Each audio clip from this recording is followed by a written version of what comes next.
In the wake of the Horus heresy, when the galaxy burned with betrayal, the Emperor's loyal sons stood divided, their father, Dawn, commanding that the mighty legions be broken into smaller chapters. But one among Dawn's sons refused to kneel to restraint. Sigismund, the first captain of the Imperial Fist, the Emperor's chosen champion, would not rest while the enemies of mankind still drew breath. He took up his blade, gathered those who shared his faith, and swore a new oath. Thus began the Black Templars, the first chapter to take to the stars on an eternal crusade, a war without end, waged in the Emperor's name across 10,000 years. They are fanatics in faith, warriors without home or respite, bound only by their vows. No pity, no remorse, no fear. From the fall of Cadia to the wars of the Indomitus Crusade, the Black Templars have never ceased their holy war. They shun psychers, trust only in the purity of their steel and faith, and bring righteous fury to every world that dares defy the Emperor's light. Wherever the Black Templars march, heresy burns, and the crusade continues.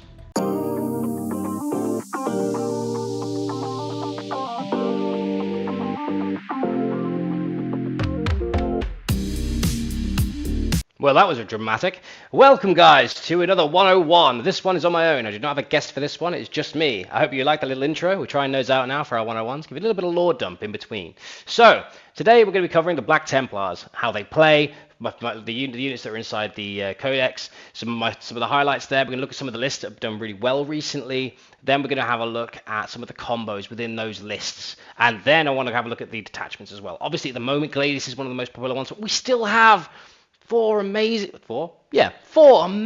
detachments that we can use. So let's go and have a look at those as well. Let's get into it, guys.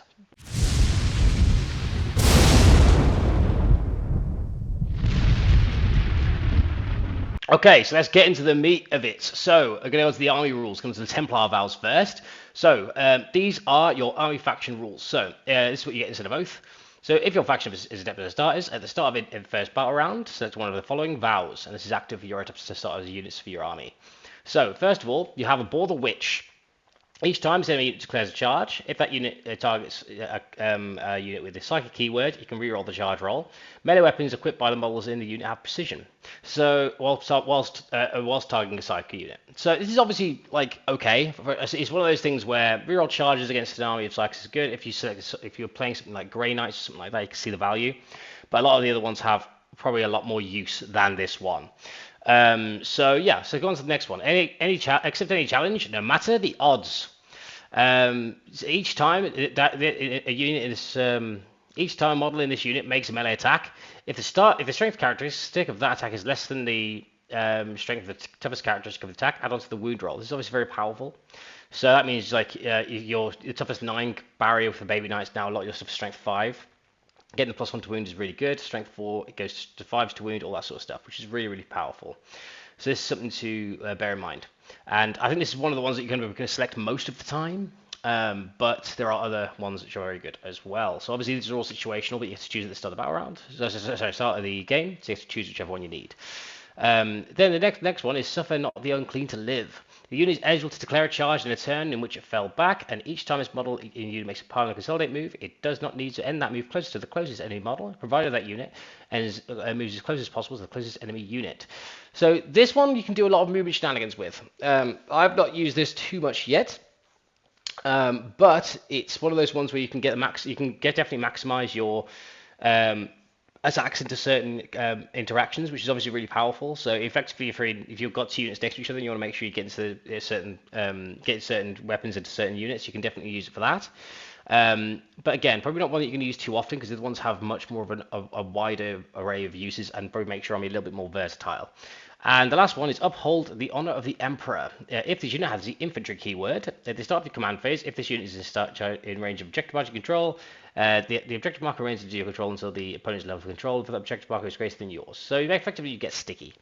And if the mission you're playing is featuring actions, the unit you can perform an action in a turn in which it advanced, which is obviously really cool. This is like terraform and stuff like that, so you can advance and do terraform. Again, pretty cool ability, something that you might want to use here and there, but the sticky is the bit that's really good here. But I think most of the time you're probably going to be taking accept any challenge no matter the odds, just because of the interaction of the damage it has on your units. It makes them hit that much harder, especially into bigger targets. So for me, the one that's really like standing out to me is accept any challenge no matter the odds. And these are the Templar vows that you can use for your army. We're going to quickly cover Heirs of Sigismund. This is a simple one. So basically, if you have this faction keywords, you can take Adeptus Astartes units and Black Templar units. You cannot include any other units from any of the chapter, very obviously. You cannot include any Psycho models. And you cannot include the following data sheets, which is the ones that have duplications. This is like the Gladiators, the Lancer, the Crusader, the Repulsor Executioner, Sternguard, and Terminator Squad. And your army loses the Oath of Moment rule. So that's the thing. That's the key thing here. Remember, you don't have Oath of Moment. With Oath of Moment, this army would be insane. But you have access to rerolls in other ways and very specific circumstances anyway. So yeah, then we're going to go on to the detachments. So, detachment companions of vehemence. So this one's pretty cool. So the detachment rules are you can reroll advancing charges for any established starters units from your army. This is pretty cool. I think as a general rule, that's going to be useful most of the time. And then your enhancements. So you have Incendiary Animus first, which is a chaplain or Judicar model only. It's 25 points.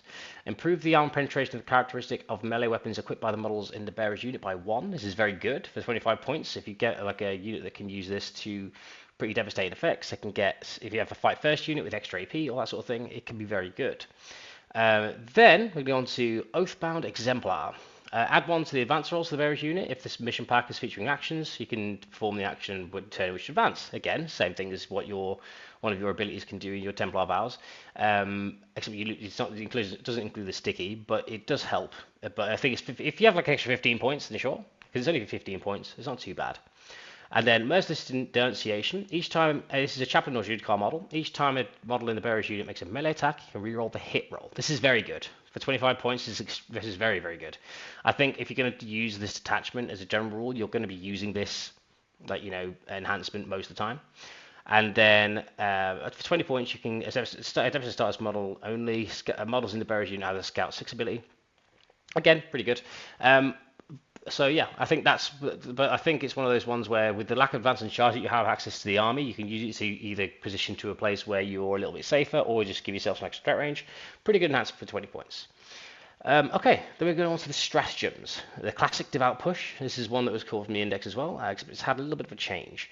So this is in the fight phase. This is effectively piling or consolidate move 6 inches instead of 3. So this is obviously very good. If you have 2 units attacking a unit, you can kill it with the first unit. The other one can pile in 6 into something else.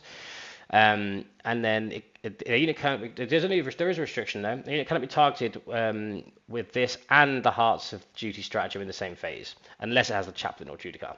Speaking of that stratagem, for 1 CP, in fight phase, just before an Adeptus Astartes unit from your army consolidates, you target that as Adeptus Astartes unit. And so at the end of the phase, each time a model in that unit makes a consolidate move, it does not need to end closer to the closest enemy model. Which is pretty good, or the closest enemy unit if for not the including live the vow is existing. This is actually really good. So that means you can basically just move where you want, but you can't target that for the 6-inch consolidate and that as well. So this probably gives you more objective play or lets you tag a few more things that you might not be able to tag. But yeah, it can be useful in very specific circumstances, which is obviously very useful. Then we're going to have for the Emperor's Honor. This is in the fight phase. This is one of the starters infantry unit from your army that has not been selected to fight this phase. The entire unit gets precision with its melee weapons. This is really good. Obviously, again, situational. But if you have like characters like Technomancers or certain units that you need to get rid of the characters for, or even the Juggernaut bricks, it's pretty good to get rid of those units. Then we have Pious Enmity. So, this is the fight phase. 1 chaplain or Judicar unit from your army that has not been selected to fight this phase. At the end of the phase, each time that model in your unit makes a melee attack that targets an enemy unit, roll the hit roll of a 1. If the target is monster or vehicle, roll the wound roll plus 1 as well. For 1 CP, this is absolutely fantastic. This is a great little 1 CP ability, especially if you have the plus 1 to wound active as well. It means that you probably reroll the 1s to hit, reroll the 1s to wound into knights. And probably 5s to wound a baby knight and 4s to wound a baby knight with the strength 5 attacks, and 5s to wound them with the into a big knight, which is obviously pretty good. Then we have Heresy Begets Retribution.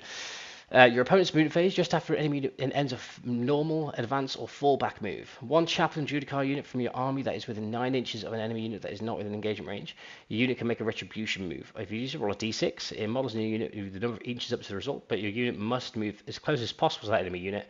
And when doing so, that unit can be used within engagement range of the enemy unit. This is a very powerful strat. And the reason why is it's a reactive move that gets you to go into the opponent's into engagement range, on, in the movement phase. So if someone allows you to do that, or you position it in a way that they can't avoid it, like you wrap something, so if it falls back, then you can tag. It gives you in a situation where it doesn't even take a shooting activation before you get to Blood Search if you have like Crusaders and stuff. Otherwise, this is a very powerful ability. You've got this on top of Sword Brethren falling back after they fall back as well, which is obviously a very powerful rule as well. It means you can do that as well. So between the two of these, this is a pretty powerful ability. And then we have Dread Crusaders.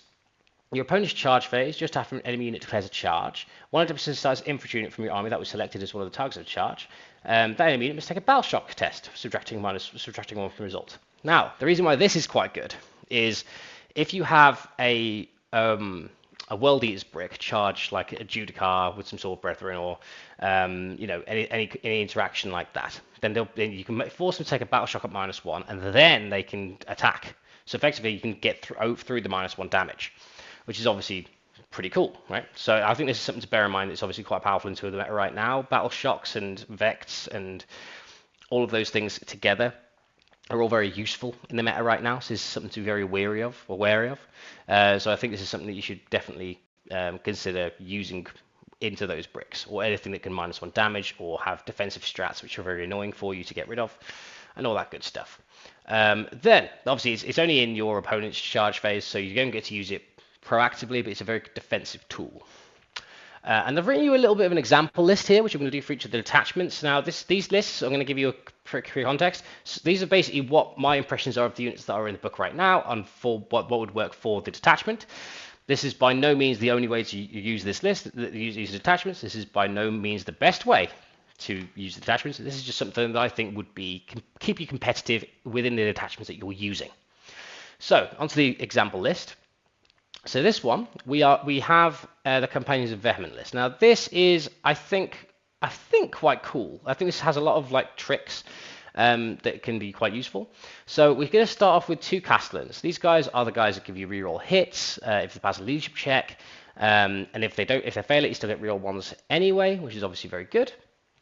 So we have 2 of those. We have an Execrator, which the Execrator itself gives you advance and charge to the unit that he joins.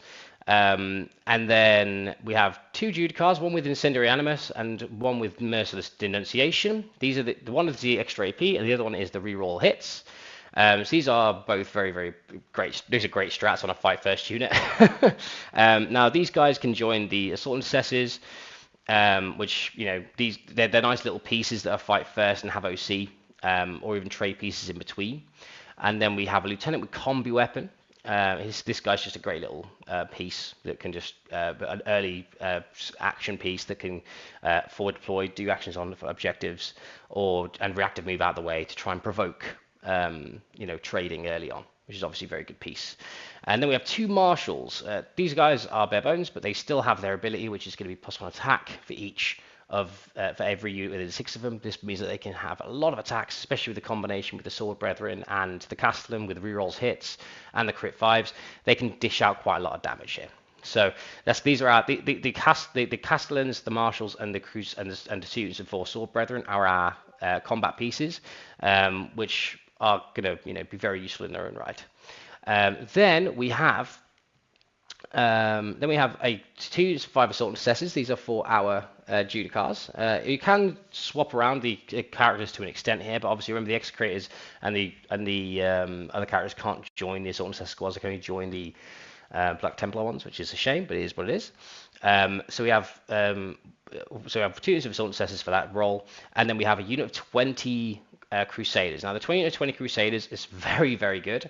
I think that they, especially if you put like the Execrator in there for advanced charge, they are a piece that can be very annoying for certain pieces to be able to engage into. Another argument here is that you could put the Execrator into the last unit of Sword Brethren, and then put the Judicar with reroll hits into the Crusader squad. This gives them a lot of attacks when they hit first. And on top of the fact that they can force battle shock when they get charged, they can get through defensive strats and then hold primary themselves because they're OC2. They're a very annoying piece for combat armies to try and engage into, which is super good. And obviously, on top of this, if something moves within 9 of them, they can react to D6, and then if they get shot, they can Blood Surge. So they've got quite a large threat range of that Blood Surge. With that strat on top of it, which is obviously very powerful. So this piece is going to be quite your primary piece, your primary holding piece, maybe even your primary denial piece at some stage, and it's something that you in combat matchups is just going to be really hard for people to deal with. Then we have an Impulsor. This is just something to spit out a unit here and there. It's an action piece in its own right. It has some guns. It can definitely do some damage to a transport here and there, especially with its little multi-melter. And yeah, so that's what the Impulsor is there for. Then we have 2 Repulsor Executioners. You're going to see these a lot. They have reroll hits. They have 1,000 guns. They're a great Overwatch piece in their own right. And they're something that gives your army a bit of shooting that can sort of help you out in these matchups. Then we have 3 units of 4 Sword Brethren. These guys, obviously, they're units of 4, so you can have the Castellan and the Marshal in the squad, so they can still fit in the Impulsor. And the last unit of Sword Brethren will be either led by an Execrator or a Judicar, depending on the situation. If you're going to be trying out this list, then I would recommend just having reps with it, have a feel for it, try different matchups. All of those sorts of things will help you sort of get a gauge as to where these characters are best placed. But this structure is cool. If you have something similar to this already and you wanted to add some units for flavor or some units that you'd like let's say for instance you just really like Reavers, feel free to chop and change stuff around to fit your Reavers in, or chop and change the characters around. But I feel like a lot of the Black Templar armies you're going to be looking at here is going to be minimum 7 characters. It's a lot of characters for these guys. These guys are definitely playing Hero Hammer because their characters are so damn good. So yeah, this is the Companions of Vehement list that I've sort of my first iteration is before testing, but I think it's a pretty good detachment. I think in this grand scheme of things, it's probably a lot of these attachments I'm going to show you from the actual codex themselves sort of struggle to compare to Gladius, which is something you're going to see throughout. But I'm going to cover Gladius later with a list that's done very well quite recently. But yeah, so this is the Companions list. Then we're going to move on to the Godhammer Assault Force. So, Godhammer Assault Force is your vehicle detachment. But luckily they haven't just made it like Iron-Storm, so your vehicles just shoot better. They've also given them rules which means that they can also engage with, interacts with your units disembarking from transports, gives one of your transports a scout move and all that sort of thing. So let's get into it. So, we're going to go into the Godhammer Assault Force. Enhancements first. We've got Paragon of Fury. So this one's pretty cool. So, it's Episode Status model, add 2 to the strength characteristic, and if the bearer disembarks from a transport that turn, add 1 to the damage of the attack. Now, on a Marshal, this is quite scary, because suddenly, if there's 3 units within range of him, he's getting 10 attacks, hitting on 2s. If it's come out of the Land Raider, and that's shot, it's getting real 1s to hit and 1s to wound. And he's got crit 5s. He can get +1 to wound against something bigger than him. And he's damage 3. This is quite tasty. This guy can rip through a lot of the stuff that you're going to be struggling with. This is the good thing though, because it's like the Space Wolves have a similar problem, but with the fact that a lot of it's strength 5. But the Black Templars have the +1 to wound against something that's highest toughness than them, which really does help their output here. So they don't suffer from the same problems, and their AP is just overall better, which is awesome. So yeah, +1 damage and +2 strength effectively if they get out of transport. And then we're going on to Battle Psalm Pris. I'm going to butcher this pronunciation. Precentor, I think I'm going to say. And basically, each time this unit declares a charge, if an enemy unit takes a battle shock result a test as part of the or detachment rule, subtract 1 from the battle shock test. This is pretty good. We'll cover the detachment rule in a second. And Augury Servo Host. This is basically the start of your shooting phase. Selects one enemy unit within 12 inches of the bearer. It strips cover. And then Herald of Sacred Slaughter. This is an adaptive start model. In the declared battle formation step, if the bearer's model starts embarked within a dedicated transport, that dedicated transport scouts 9. This is very good, and I'll go through why that is in a second after I have a look at the detachment rule. So, each time a starter's unit from your army declares a charge, if it disembarks from a transport that turn, after selecting targets for the charge, that enemy unit must make a battle shock test. This is the ability Shock and Awe. And if each time a model in the Deputy Starter's unit makes a melee attack, if it disembarks from a transport that turn, add one to the hit roll. Again, really cool ability. If anyone's got -1 to hits, it really interacts with your sword brethren. And it also means that your Crusaders that are going in, they hit on 2s, which is really, really cool. And obviously that also works with anything getting out of the transport. So if you've got into like small trade pieces like assault and assesses, also have the same good ability, which is super cool. And then we're going to go back to the enhancement, which is the Herald of Sacred Slaughter. So basically it means that you can get an Impulsor with an Execrator with some Sword Brethren. That means that scouts 9, so it goes up the board. Then you can disembark and charge. Because obviously it's only dedicated transport, you can't do it to a Land Raider. But if you can disembark and charge, so you get out 9, advance, charge. So that's like, let's say we're going to go for the max threat range here. So you can move 15 out of the transport and it scouts 9. So effectively you can move 24 before you've charged, which will close a lot of gaps here and will really let you alpha in certain places. And you know, it's still a lot of attacks and damage too. Like you can basically pick a piece that you do not want to exist and just remove it from the board. Also, if you're playing against World Eaters, which is going to be something that's going to be quite common, because it's first turn, they'll never have their -1 damage. So this unit could just go in and absolutely like hammer a unit, not like kill the squad, but just do loads of damage that gets through their -1 damage before they actually get to interact with it, which is again super powerful. So yeah, so the scout enhancement I think is a standout there. The battle shock one is also really good as well. But we'll go through the ones that I picked for the list in a second. Then we have stratagems. So the stratagems for these are relatively cool, I think. So we're going to get Ceaseless Cause. This is end of the fight phase. And basically, if one of the starters unit made from your army that is eligible to fight this phase, if the unit is not within engagement range, you can make a normal move up to 6.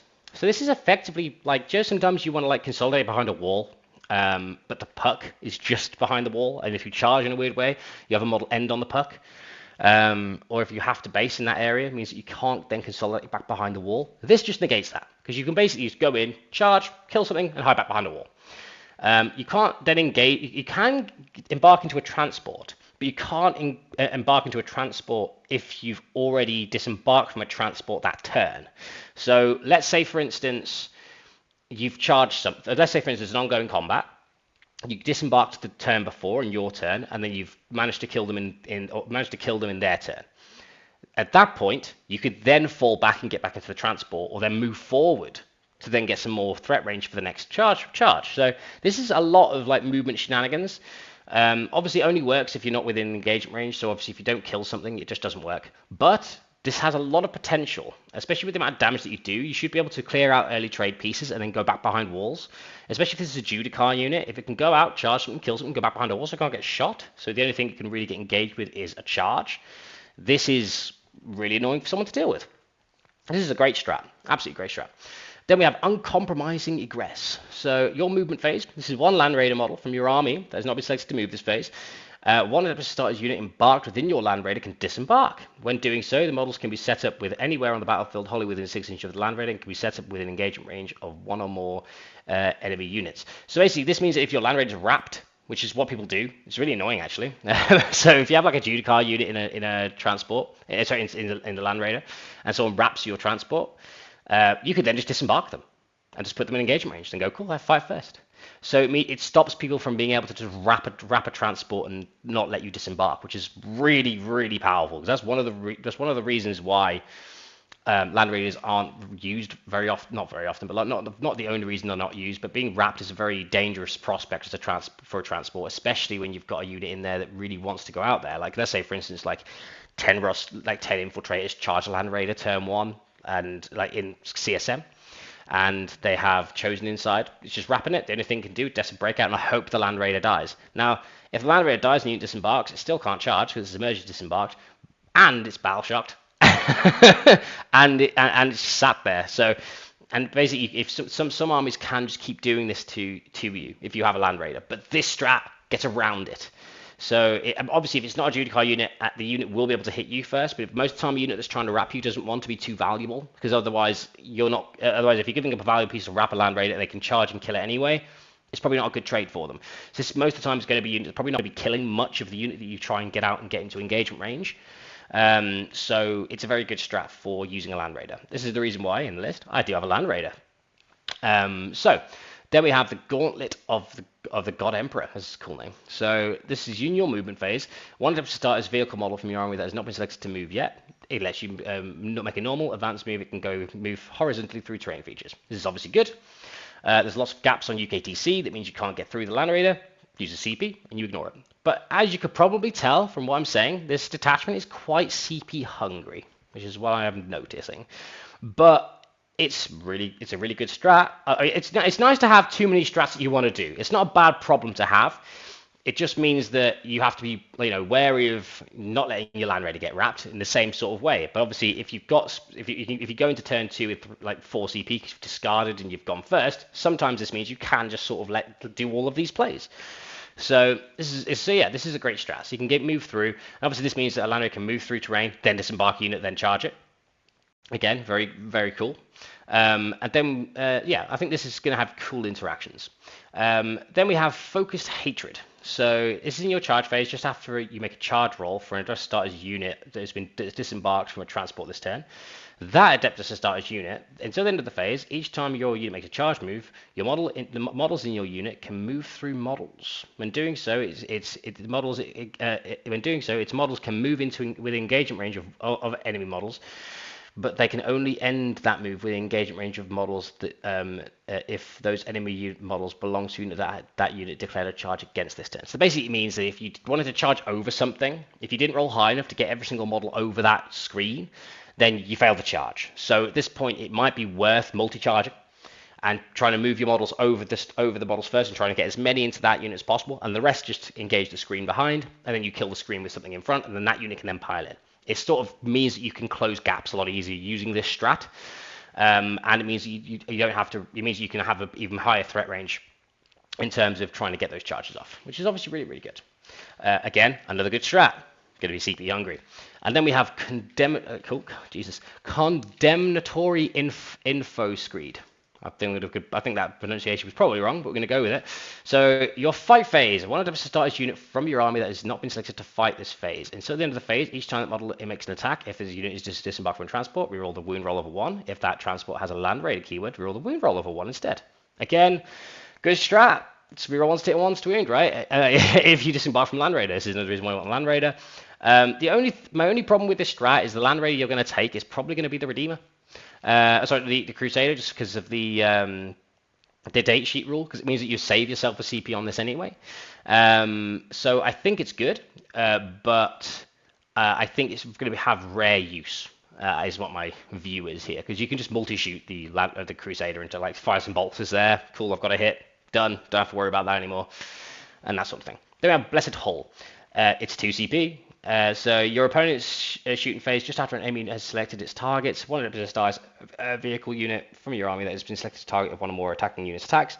Until the end of the phase, each time the attack is allocated to a model in this unit, subtract 1 from the damage characteristic of the attack. This is a good strat. It's a good strat. -1 damage is obviously good.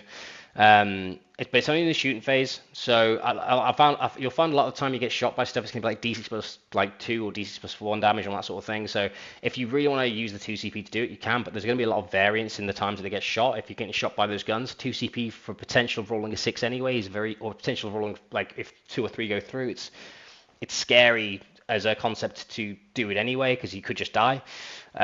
So I feel like this is going against volume damage 2 shooting that's going to hurt a Land Raider, but I don't think that exists in very much, volume. So I don't think I'm not sure that's too much of a thing to worry about. But also, as mentioned before, the detachment is very CP hungry. You're going to be using your stratagems on units you want to get into combat instead, because that's really where the damage is in this detachment. So I feel like this is going to be very rarely used, but there'll be a certain situation somewhere that you use it and it's incredible. So something that's, if it was in combat too, you could see it being pretty good, but it's only in shooting. So yeah, so that's the stratagems, and that's the detachment overall. I think the detachment overall seems like it's got some play. Like all of these detachments feel like they could have some play, but it gets outclassed by another detachment. But on the basis of that, I've got a list, which I'm quite happy with, actually.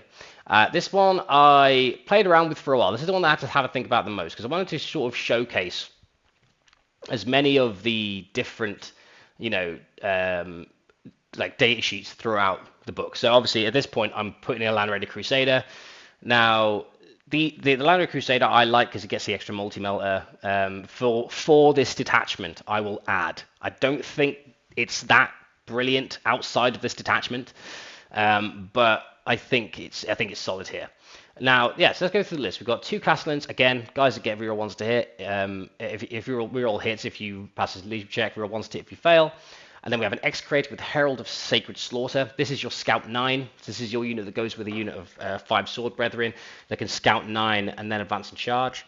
Then we have High Marshal Helbrecht. I really wanted to get him in at one list at least because I think he is very cool. I also think this is an example of a very good murder brick here that I'm about to show you. He's going to go in with the Castellan into 10 Sword Brethren.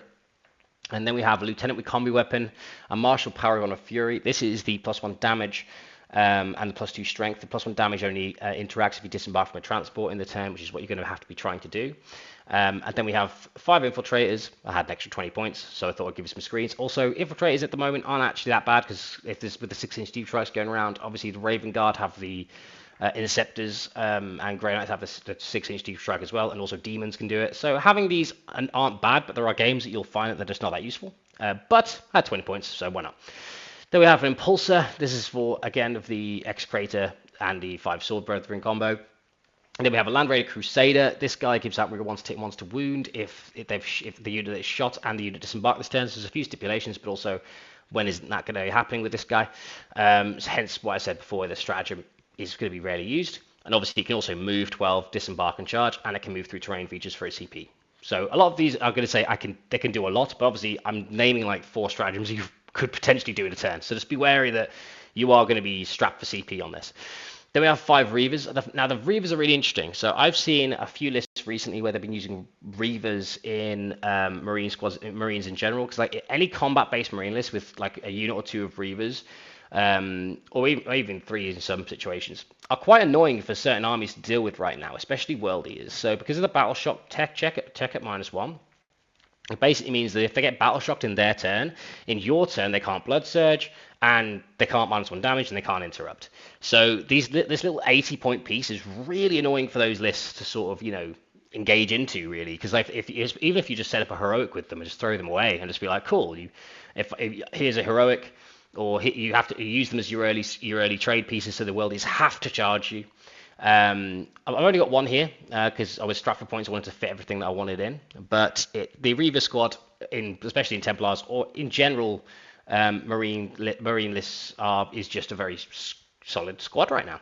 Then we have 2 Repulsor Executioners. These guys you're going to see in every list, I think. I think I might have 1 without it, but Repulsor Executioners are literally one of the best, data sheets in the book. You get 4 rolls to hit if you're within 12 of another unit. It's going to happen all the time. It's a great Overwatch piece. It's a great, it's a transport itself. It's got 1,000 guns. It's just good. It's just very, very good. And obviously, this is where you're probably going to be putting your like another couple of trade pieces in there. You can even put a Reaver squad in there to, disembark and charge something. And yeah, it's not bad. And then we have the Scout Squad. This is to protect your Scout. You want to have an infiltrating squad here that isn't your combi lieutenant, which you don't want to give up too early, so that you can use your Scout effectively. So if you get first drop, you can basically position them where you want to scout it, and then it can threaten that entire aspect of the board, so your opponent has to really respect it in their deployment.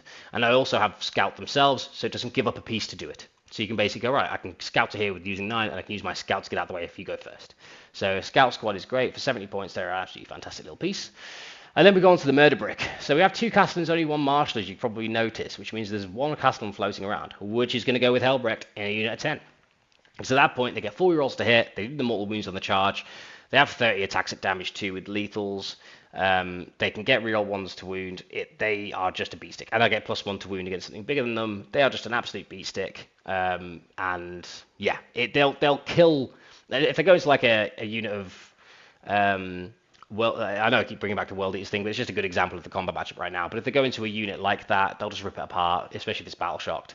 It's a lot of attacks, and yeah, so I think I've worked it out. So I think they have like 30 attacks at damage 2, plus a cast them, which is an extra 4 or 5. I think it's basically you get 35 attacks plus Hellbreak plus mortal wounds. It's a lot, especially with when they have rerolls to hit. And that'll obviously be going in the Land Raider. This unit also means that if something tries to tag you, you can just turn up next to them. You also move the Land Raider up with them, so if something falls back from them, they can fall. They can make a move and can potentially just go back in the Land Raider. It's a really good like piece to use that on. And then we have 5 Sword Brethren for the Execrator and 4 Sword Brethren for the Marshal and other Castellan combination, because that's again still a fantastic trade piece. Loads of attacks. It's just really good. So yeah, the combinations here is the combination and play pattern. You want to send out your early pieces for trades and provoke trades in that way. Probably have your lieutenant on the middle objective right next to the wall, so that if they draw area denial and all that sort of thing, it's gonna be annoying for them. Potentially just put him out onto the objective, so that if he wants to shoot it outside of 9, he can, or if he wants to move on to the objective for one of his secondaries, he can just reactive move away again, provoking early trades again. Great little piece. Also just focusing on your actions, focusing on your secondary players, and then you have your murder bricks that can go in. So at some point you might get an opening where you have with this sort of list, you're going to be waiting till you have 3 or 4 CP on your go turn, so you can move through walls, so you can reroll a charge, so you can grenade, and you can do all your strats. Like you're going to want all of your strats available to you on the turn that you go off and do your thing. So on that basis, I would recommend being very CP savvy, or at least learning to be if you're going to take something like this. And again, a caveat: this is what I like. This is what I think is going to be cool. This is what I think you can use to try and keep it quite competitive, or not quite, but you keep it competitive in Godhammer Assault Force. I do think it's one of the weaker attachments available to the Black Templars right now, but it's also a very cool detachment. It also has a lot of play, and I think there's a lot of fun to be had with it, because especially with the disembarking out of Land Raider if it gets tagged. I think that's brilliant. Also, I think you can do is the fallback move when you get charged. So you want to be focusing on using that. I think you probably want to be using that quite a lot, because if something gives you a trade piece in the middle, charge, kill it, fall back, charge, kill it, fall back. Also, having a piece an empty transport there, so that you can go out, so you disembark from the transport behind the wall with the unit of an inch away from the wall in UKTC. They put something out in the middle to try and to do a secondary or something. You can move out, charge it, and fall back 6 back into the transport, because it didn't start in a transport, so we can get back in. So this is an interaction that's quite important, which basically gives you fire and fade. And then basically you can sort of produce situations where you're sort of rotating out units, so that you're basically winning the trade game really early on. So I would recommend thinking about that. And obviously, this is reactive moves galore. You get you can move after killing a unit in combat. You can very reactive move from Sword Brethren after they've fallen back from you, which means if you kill a unit and tag something with like a 10-man, if they fall back from you, you can move 6. So if that 10-man charges something, kills it, and the Land Raider's right behind them, if they fall back within 9, that is getting back in. So if they fall back at all, that is getting back in, unless they move block you physically getting you into the Land Raider, which you can do with stopping with your own pieces. So yeah, this is I think this list is cool. I think there is better detachments, but you'll have a lot of fun with this. Let's get on to the next one anyway. So, Vindication Task Force. So as we know, throughout Index, there was this cool little Black Templar list where we had a load of Crusader bodies. Now, it wouldn't feel right me making a Black Templar 101 without at least trying to make one of something like that work. Now, obviously, you could make your own you can make your own you can use this in most attachments, but I think this one is really where it shines. So going on to the Vindication Task Force, let's go on to their army ability first. It's called Purge and Sanctify. So each time an attack targets an ancient unit from your army that is within range of 1 or more objective markers, and the strength characteristic is greater than the toughness characteristic, subtract 1 from the wound roll. So strength 5 and above, -1 to wound. This is very good. So I think this is one of those ones where if you always want to be sitting on an objective somewhere. So if you're against an army that interacts with you being on objectives, it can be tricky. So like Renegade Raiders or anything like that, or something that gets reroll wounds when you're on objective or something similar. But the -1 to wound can really be quite powerful here, because if you have 100 models on objective against certain armies, it's 100 dudes at -1 to wound. Especially with things that don't ignore mods, it's just really annoying for them, right?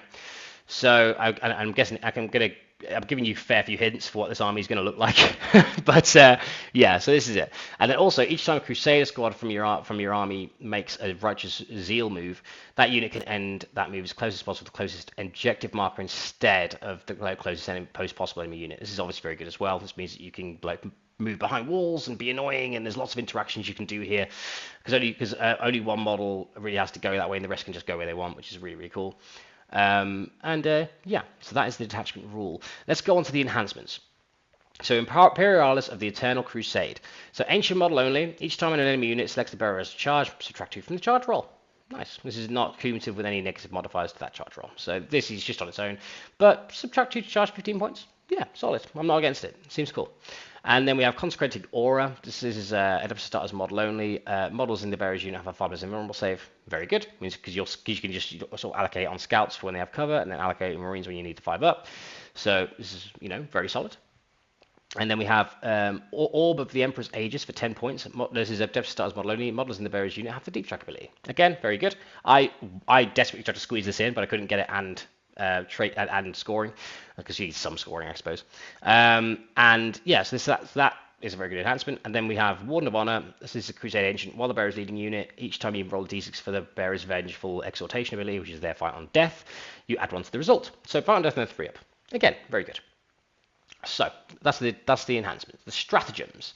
So refusal to yield. So at any phase, just after an ancient model army from your army is destroyed, that ancient model you can use the stratagem model even though it was destroyed. At the end of the phase, set your model back up on the battlefield as close to where it was destroyed, not within engagement range of 1 or more enemy units, and with its full wounds remaining. So it's resurrected ancient. This is obviously very cool. So it means that if people can't really position them out because you've got a CP spare, you can just bring them back. It also means that you can, in games that the ancients, you don't really need the ancients in certain units. I don't see where you wouldn't. You could just separate them and just send it out and go, cool, there's a piece. You have to kill it and shoot and combat. So it means that you have to provoke something to come in, and you can set up a heroic there. So this means that these little ancients can just go out and do little annoying things, which is really cool. And then next thing is Litanies of Purgation. This is in the fight phase. One Adeptus Starters unit from your army that has not been set to fight this phase. And so at the end of the phase, each time a model in your army makes an attack, if that model's unit is within range of the objective marker, or the target unit is within range of 1 or more objective markers, improve the armor characteristic of that attack by 1. Plus 1 AP if you're attacking an objective. So it's very useful. You can have a lot of AP1 attacks here, which you're obviously going to struggle to get through. Anything with a 2-up save really. So I think this is obviously going to be quite useful there. I think you're going to have the extra AP is always going to be used. I think this is probably one of the most used CPs in the detachment. So it's a very good strat. Then next one is your shooting phase or fight phase. One of the starters unit from your army that has not been selected to shoot or fight this phase. Until the end of the phase, ranged weapons equipped by the models in this unit have the ignores cover ability, and each time models in your unit makes an attack, ignore all modifiers to ballistic skill, weapon skill, or hit roll. So this is really good. So this is basically effectively this is ignore mods for combat for your ballistic skill weapons. It was basically just your hit roll. And ignores cover if it's a shooting platform. If you have a repulsor executioner in the list and you don't go down the skew list that I went down, this is a good strat. So if something's stealth and has cover, you can just go, cool, I spend a CP, ignore all those things. So yeah, it's quite good for that. Next, we have Reclaim Our Honor. This is in your opponent's shooting phase or fight phase, just after an enemy unit destroys an ancient model from your army that has not been targeted by the refuse yield stratagem turn. Basically, it means that if you kill it and it comes back, you can't target it with the stratagem. One Adeptus Starters unit from your army that is visible to the enemy unit. Until the end of the battle, each time an Adeptus Starters model from your army makes an attack that targets that enemy unit, add 1 to the hit roll. So that basically means that if you send out an ancient on its own and you just have as long as you have a unit that's going to be visible to the unit that's going to kill it, then you get +1 to hit against that target. Now this can be useful, especially if it's like in the combat match where you're going to be forcing something to go off and kill an ancient that can get back up. It's very good. It means that you can set up a heroic, he can get back up. But obviously you won't get back up if you target with a stratagem. But if he wants to kill it in a way that means it's going to send something useful, then you let him die, and then you can use this +1 to hit target. But also it means that if you can send him out in the shooting phase, he dies, gets shot, and then if he wants to kill him in the combat phase, you can that he charges and kills it. Then you can use the other stratagem because it's only in the phase that you can't target it. So like basically, if you have like an ancient that gets shot and died, you can't bring him back and give +1 to hit. You can't do that, 100%. What you can do is he shoots you, kills you, you get back up, and he charges you and kills you in the combat phase. Then you can do it because obviously he hasn't been targeted by the stratagem in that phase. So yeah, that's a way you can use both abilities. So until and basically it means that you get +1 to hit, and you basically just can't target an ancient with refusal to yield that stratagem this phase, which means you can do it in both. Yeah, I just noticed that myself. That's really good. So you can still use you can still use the trick of getting back up and forcing him to do it in another time, which is obviously really cool. And then we have Vindication Task Force strategy deploy, which is the recitation of the revered. So your opponent's shooting phase, just after an enemy unit has selected its targets, one ancient from your army that was selected as target is one of those attacks. Until the end of phase, subtract 1 from the hit roll. Now I think you're seeing where this is going, right? So you don't have Armor of Contempt anymore. That's gone. We don't have that, which is sad. But if you had like a Berserker squad, right? With strength 6 on the charge and all that sort of thing. Obviously, I know I'm using worldies a lot. It's just what I'm using at the moment, so so that's just a good example. You can basically make them -1 to hit, -1 to wound. That's some big modifiers to sort of hit them with, right? Like if you think about it, like you've got 20 dudes. You can send out the unit with a 5% invuln. They can be -1 to hit and -1 to wound.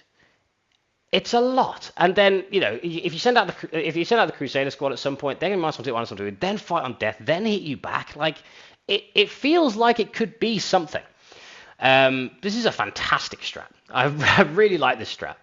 And then we have the last one, which is the I'm going to pronounce this wrong. Perfervid Intervention.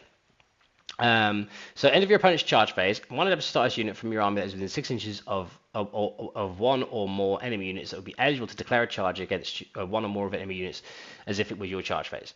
Now your unit declares a charge that only targets one or more of those enemy units, and you resolve that charge. So this is really good. So effectively, it's the end of your opponent's charge phase, and if they are within 6 of you, you can charge them. And if you get shot, you can blood surge. Suddenly you've got quite a lot of threat to these shooting matchups, right? Suddenly if they shoot you, you can blood surge towards them, and then if you're within 6, you can charge them. You can make them -1 to hit. They can be -1 to wound. Like this is a lot. This is a lot to deal with. So I think this is 2 CP as a prerequisite. This is 2 CP. So this is effectively the witch cult thing, because it doesn't have a 12-inch range. It just has like a 6-inch range. But this is a very, very powerful strat.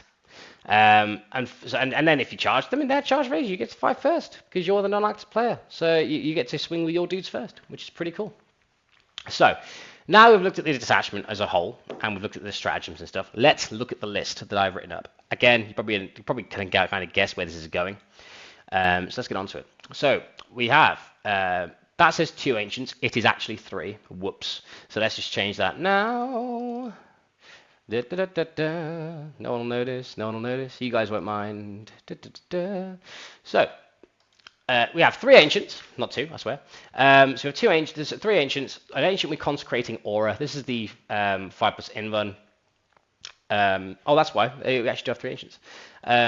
So we have 2 ancients and then 1 ancient with a consecrating aura, which is the 5+ invuln. Then we have a Crusader ancient, which is the fight on death ancient. And then we have an Execrator for advance and charge, a Lieutenant with lone op, and then we have 5 units of 20 Crusaders and 5 Scouts. Now, the Execrator goes into a 20-man. They can rapid ingress and then advance and charge somewhere, and that's pretty cool in its own right. Now, there's an argument here. You just go full Ancients. So you just go full Ancients and give one of them Deep Strike. So you could just go another Crusader Ancient and replace the Execrator with a Crusader Ancient with the Deep Strike. So you can basically rapid ingress and heroic somewhere and be annoying, which is pretty good in its own right. We have a Lieutenant with lone op. Again, fantastic little piece. 5 Scouts, fantastic little piece. These are basically the only scoring you're going to have. So, unfortunately, sorry guys, this is if you want to use this, you're not going to have much scoring. but you will have 100 dudes, 80 of which will be -1 to wound. The one that you send out of turn will be -1 to hit. They could all blood surge. They can all any of the units can charge you when you're within 6 for 2 CP. It seems cool. I'm not going to say it's good because they are marine bodies and they do die. I've seen this happen 1,000 times, but it is not a bad. It's not a bad list. I think, especially in certain matchups, you're just going to stat check people with this. Certain people just can't kill 100 Marines. I've seen it happen a fair few times. I've been a enjoyer and a user of Templar Horde a fair few times. So I think this is one to bear in mind as a list that is a potential. Next one, we have Wrathful Procession. Wrathful Procession is a Grotmus detachment. So we are going to cover it, but we're going to cover it relatively lightly because I don't think it's going to see very much play. Not the fact that it's not good. I just think that the other detachments just seem to be much more well aligned with the rules that have been released. So let's cover it. So first of all, we have the detachment rule, which is Zealous Litanies. So effectively, at the start of the battle round, you can select one of the litanies below. If you do, until the end of the battle round, the litany is active and it affects all of your Adeptus infantry and Adeptus mounted units from your army. Now, what is cool here is the fact that there isn't a limit to the amount of times you can do this. You can just pick 5% on every turn, which is not too bad. A Chorus of Relentless Hate is the first one, which is +2 to move characteristic and add 1 to the advance rolls made for it. And then we have Rite of Perfivid Wrath, which is add 1 to the strength characteristic of bell attacks for models in that unit. And then we have models in that unit have +5% vulnerable save against ranged attacks. Those three are pretty cool. You can select it for all if you have stop size infantry and mounted. Just remember it doesn't work on your tanks. That's something that you do have to remember. And then we're going to cover over the enhancements. This is a Pyre brand for 25 points. Black Templars model only. Models in the bearer's unit have the stealth ability. This is pretty good. This is pretty fun on like a 20-man brick because it's got reactive move, it's got stealth. Sort of limits the amount of damage it takes from one activation, and then it can blood surge. So not bad enhancement for 25 points. And we have Sacred Rage. So this is once per battle at the start of the fight phase, the bearer's unit can use this enhancement. If it does, until the end of the phase, the unit has fights first. Again, well, this is actually very, very good. This is 30 points though, so it is pricey, but it is a pretty good ability. And then we have Taraman's Censor. This is Black Templars model only. At the start of the fight phase, each time an enemy unit within engagement range of the bearer's unit must take a battle shock test. When doing so, -1 from the result. So start of the fight phase, battle shock -1. This is a very good ability. This is basically what the Reavers have. And I've mentioned before that it's a good ability in general because of the meta that you've got around you, and that is still accurate. So this is a good ability to have. This is for 15 points. I think this is a pretty tasty enhancement. Then we have Benediction of Fury for 10 points. Chaplain model only. Bearers models have devastating wins ability. Don't think you're ever gonna have this, to be honest. It's very rare to come up. You might roll a 6 hit throughout a game for 10 points. You get like 2 dev runes or rather make them roll a save. Probably not worth the points here. But if you have spare 10 points spare, then why not, right? Then we have the stratagems. So this is any phase just after a mortal wound is allocated to a Adeptus unit from your army. That Adeptus unit gets a 5+ Philippine against mortal wounds. Solid. Similar to the exact same as the one that's in the Liberator Assault Force group one. It's pretty good. You'll find that you'll have use for it. This one does still have Armor of Contempt. So if you want Armor of Contempt in your army, this does have Armor of Contempt. And speaking of the next stratagem, it is Armor of Contempt. This is a classic one, obviously for the people who are new to the group or new to the hobby. This is basically you ignore -1 AP to a unit that attacks you. So basically, if it's AP1, it becomes AP0. If it's AP2, it becomes AP1, and then obviously that interacts with cover as well. So AP2 in cover makes it AP0. Then we have Castigate the Demagogues. Demagogues. This is in the fight phase. This is 1 CP, and effectively melee weapons get precision. This is a cool ability. Again, it's situational, but it can come up where you need to kill a Technomancer or a character in a unit that you need to kill. And then we have Brute Fervor. We'll go with that. Fight phase. One of the starters unit from your army that is selected to fight until the end of the phase. Each time a model in that unit makes attack roll, hit roll over 1, and you can roll any modifiers to weapon skill, hit, and wound roll. This is pretty cool, actually. This is not bad for 1 CP. Reroll monster hit in where you don't have Oath anymore, and ignore modifiers to hit and wound roll. Really good. So I don't. That's a pretty good strat. Obviously, I have read these beforehand. I'm just reading them as we go. And then we have Relentless Momentum. So this is the fight phase. One of the starters unit from your army that has not been selected to fight this phase and is within engagement range of one or more enemy units. Until the end of the phase, when determining which models that are eligible to fight, fight in it that are within 3 inches of more enemy models that are eligible to fight. So it gives you a 3-inch fight range effectively, as long as you're already eligible to fight that target. When resolving those attacks, such models can target one of those enemies within 3 inches of them and within engagement range of their unit. So it's basically the same thing that the Juggernauts get in World Eaters if you want to compare another rules interaction there. And then your command phase. This is a deputy starter's infantry or mounted unit from your army. Select one of the chorus relentless hate, rite of perfervid wrath, or chant of deathless devotion, which is the 3 abilities that you have, which is the +2 move, the 5+ invuln, and the +1 strength. That litany is active for your army instead of any of the litanies for the active for your army. So it doesn't get it in addition, just replaces it, similar to the strat that you can have somewhere else. So that's Wrathful Processions. Stratagems and the stratagems and army rules. Let's go on to a quick list that I wrote for it. So this is going to be very basic. So this is basically take good stuff and it's going to do well. So effectively we have 3 Castellans, 3 Marshals, 1 with the Tarraman Censer, and 1 with Sacred Rage. Obviously that's the fight first once and the battle shock at -1. So those 2 are very good enhancements that I really want to squeeze in there. These guys, so the Castellans and the Marshals are both going to team up together into Sword Brethren units, which is obviously going to be very good. Then we have a Judicar, just bare bones. We have an Intercessors, an Impulsor, 6 Blade Guard, a Reaver Squad. So effectively the interactions here are the 6 Blade Guard go with the Judicar. It's a fight first unit. It's good. It gets to run around. And it's another fight first brick. So you basically have 2 fight first units here with a load of damage too, which is really, really good, really, really cool. Then the Reaver Squad, which gives you another piece for Battle Shock. So you have 2 sources of the Battle Shock at -1, which is obviously very cool. Then we have the 3 Repulsor Executioners. The reason why I have 3 here is they're probably one of the best units in the in the book. But in this, rather than try, because you don't want to, because with this detachment, it's sort of, it doesn't lean towards anything you particularly need to want to do. I think that's where I just put in 3 Repulsor Executioners, because it's just reliably good shooting, and you still have some combat pieces around it. Then we have a Scout Squad. I love the Scout Squad. The Scout Squad's great. And 3 to 4 Sword Brethren for the Castellan and the Marshals. So that's my Wrathful Procession list. The interactions are basically everything that I've covered before. You want the Castellans and the Marshals together with Sword Brethren, goes in Repulsor Executioners. You send out the early trades. In armies that can't deal with the Repulsor Executioners, you can push them early, and then you can protect one of them with a Judicar fight first brick. You want to stick at your home, and if it doesn't have anything in reserve, you can basically send turn 2 and do a lot of damage. But obviously remember, there's no access to advance and charge in this detachment, but you do get +2 move. So out of the transport, like, you can go 11, which is still relatively decent distance. If you wanted to access some more advanced charge in this sort of list, you could take out the Blade Guard and Judicar and put in a couple of an Execrator and a Crusader squad. But I think generally speaking, this is just a solid setup. The good old reliable. And then we're going to go on to Gladius Task Force. So at the start of this command phase, you select one of the combat doctrines listed below until the start of the next command phase. That combat doctrine is active for your army and affects all the Devastated Starters units in your army. So the Devastated Doctrine. So the units are eligible to shoot in a turn at which it advanced.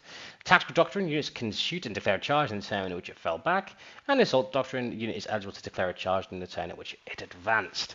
So it's a very good set of rules here for the detachment rule. Obviously, you still don't get Oath. Yeah. Then we have the enhancements. So we have Artificer Armor. So this is something that we've known since the start, since the book came out. It's a very good ability. So we've got Bearer has save characteristic of 2+, and Feel the Pain 5+. Then Honor Vehement. So this is add 1 to the strength for the attack characters to Bearer's melee weapons. While the Bearer is under the effect of Assault Doctrine, add 2 to the attacks and strength of the character Bearer's melee weapons instead. We have Adept of the Codex, which is the captain model only. At the start of your command phase, if the bearer is on the battlefield, instead of selecting one of the combat doctrines, you can select the tactical doctrine. If you do, until the start of your command phase, the combat doctrine is active for your bearer's units, even if you have already selected that combat doctrine to be active for your army this battle, which is pretty cool. Then we have the Fire Discipline. This gives you sustained and reroll advances if you're in the Devastate Doctrine. This used to be a lot more crazy with crit 5s and stuff, but luckily they fixed that one. Then the stratagems. You have Armor Contempt again! Yay! So this is the one, if something, an attacking unit that attacks you, worsen the armor penetration characteristic of that attack by 1. This works in the shooting or fight phase. Then we have Only in Death Does Duty End. This is a 2 CP fight on death strat. It is flat fight on death. for 2 CP, which is obviously very, very good. No rolls involved. Then we have Honor the Chapter. It's in the fight phase. This means that your melee weapons equipped by models in that unit have Lance. If your unit is under the effects of the Assault Doctrine, you get +1 AP as well. So this is very, very cool. Then we have the command phase. Then we have Adaptive Strategy. This is in your command phase. One of the starters unit from your army. Select a Devastated Doctrine, Tactical Doctrine, or Assault Doctrine until the start of your next command phase. That combat doctrine is active for that unit instead of any other combat doctrine that is active for your army, even if you've already selected that doctrine in this battle. But it does mean that you have to be in a doctrine to do this, guys. But it is pretty cool. Storm of Fire, your shooting phase. One of the starters unit from your army that has not been selected to shoot this phase. Until the end of the phase, ranged weapons equipped by the models in that unit have ignore cover. And if you're in a Devastator Doctrine, you get extra AP as well. This is amazing on your Repulsor Executioners. Obviously, for 1 CP in the Devastator Doctrine, extra AP and ignore cover, those things are just delete stuff. It's insane. But yeah, Storm of Fire on those is going to be very useful. Then we have Squad Tactics. This is 1 CP for a reactive move. You get to move D6, or if the Tactical Doctrine is up, you get to move D6 instead. Now, this means that between a lot of that, you have a lot of reactive moves. So you have the Sword Brethren that will reactive move, a Lieutenant that will reactive move, if you have one. The reactive move strat, which can be flat 6 if you're in the Tactical Doctrine. It's a lot to consider, right? So I would, and obviously you've got transports that you can get back in. You've got Repulsor Executioners that you can get back in as well, which is all very good. So that's Gladius Task Force. Now the last list that we're going to be doing, and last list that we're going to be covering, is going to be Mr. David Gaylord's list. He went to LGT with a bit of a different one that I would consider, and he did extremely well. When I say different, I don't mean bad. It's just something that I didn't consider. He took a lot of Assault and Cesses, and it's very, very cool. So we're going to cover that, and he did very well. So well done, David. Shout out for you there. He's on Fireside, so go check him out. So this is Detachment Gladius Task Force example list of David Gaylord's LGT. So Chaplain Grimaldus. So Grimaldus has some cool abilities now. He used to have his advance and charge. He used to have his 5+ Filner Pain, and he used to have his extra AP. This has changed a smidge. So nowadays he rocks himself up with his he basically has his normal melee attack, which is strength to keep 2 damage or 6 attacks, and all that good stuff. His ability now is that you just get to reroll the hit, which is what he used to have as well, which is really, really cool. But his Temple Relics now is slightly different. So now he has advance and charge. So he has +1 to advance and charge for rolls from models made in that unit. And then he has +1 toughness characteristic of the models in that unit. Improved arm characteristic for that attack. Melee weapons equipped by models in that unit by 1. So yeah, that's pretty cool. So you can pick one of those in your command phase as long as you have a servitor alive. And yeah, so he has so that's Geraldus. So he has 3 Castellans. These are the guys that give you reroll hits, reroll 1 to hit, or reroll all hits. Then we have Empress Champion. This guy's an absolute animal. He's got like 6 attacks, it's damage 3. He can get anti character 5+ and devs. In a sort of squad, he'll have full rolls to wound. He is very solid. And he has the Honor Vehement, so he gives himself +2 strength, +2 attacks, as discussed earlier. And then we have Lieutenant Combi Weapon, which is just going to be solid. I did think he'd have one because, you know, he's amazing. And yeah, so and basically the Lieutenant Combi Weapon and then 2 Marshals. Now, as you can see, he's got 3 Castellans. So imagine the Castellans are going to be going in with a Castellan 1 Sword Brethren unit. And then we have Grimaldus and then 2 Marshals and 2 Castellans in another Sword Brethren unit probably. And that's just a lot of damage that it can throw out, right? So yeah, we have 10 Assault and Cesses, 2 units of 5 Assault and Cesses. These guys, one of them probably has Grimaldus in, and then one of them has the Emperor's Champion in, and that's probably their extent. The last 5 are probably just like a trade piece. Then we have 2 Repulsor Executioners, 2 units of 5 Sword Brethren, a unit of 4 Sword Brethren and Calidus. The Repulsor Executioners are great for the reasons I listed earlier. Sword Brethren are great for the reasons that I've mentioned earlier as well. And the key piece here, I think, which is really, really interesting, is the Grimaldus and 10 Intercessor Brick. Now, that unit is pretty scary, actually, when you look at it. Because they get rerolls to hit on an objective, they get rerolls to wound. And it's like, you know, it's like 36 attacks of chainsword attacks, which are, you know, 3's to hit, and you can give them lance. You can have +1 to wound against a bigger target, because you are, in fact, our Templar. They can get extra AP from the strat. So effectively, these guys can advance and charge, and these guys can advance and charge from where they are. They can get in, they can be annoying, they can be toughness 5 in response if they really need to be, or they can be AP2. and then AP3 if they use the strat as well. So if Grimaldus decides to give them the AP rather than the other abilities, they can be +1 AP from that, +1 AP from the strat. So they can actually be AP3 with full rolls to hit and full rolls to win and +1 to win against something bigger than them, which is super scary. So yeah, that's pretty cool. And then the Emperor's Champion going in with some assault and cess is very solid. Then we have Castellan probably in with another unit of Sword Brethren for a little cheap trade piece. And then the Calidus itself is actually fantastic. So the Calidus is brilliant in the meta right now because you've got fight on deaths, you've got interrupts, you've got defensive strats, you've got reactive moves you want to stop. All these sorts of things Calidus can do, and also gives you an access to something that goes up and down for some late game scoring, or whatever you need it to do. It gives a lot of versatility to the list as well. So that is the detachment. That's basically the David's list. I believe he got to the shadow round and did very, very well. So it's a list that you want to consider using if you want to try and level up your Gladius play. And yeah, so that's basically it for my 101. I'm going to be doing a tier list for the units, so we're going to cover the units in a little bit more detail on that. So please go and check that out. Hopefully we're going to release it in the order of the tier list first, then this. And hopefully you've enjoyed it. This has basically been me going through all the attachments, a lot of reading in the last like 4 hours, and I hope you enjoy it. Any questions on the detachment or any questions about the list that I've sort of put up, feel free to drop a comment below. We try to reply to all the comments that get put down. And also, if you want to, if we offer coaching, so if anyone's have any coaching on the Templars or anything similar, then please do follow us up for that, because we have some really fantastic coaches available to us now. And if you want to see more content like this with the 101s, please do drop us a like and subscribe. We love that, because if me writing a list for 100 Templars is not worth the internet hate for a like, then what is it? Then what is? So guys, have a good one. I'll see you on the next one. Bye bye.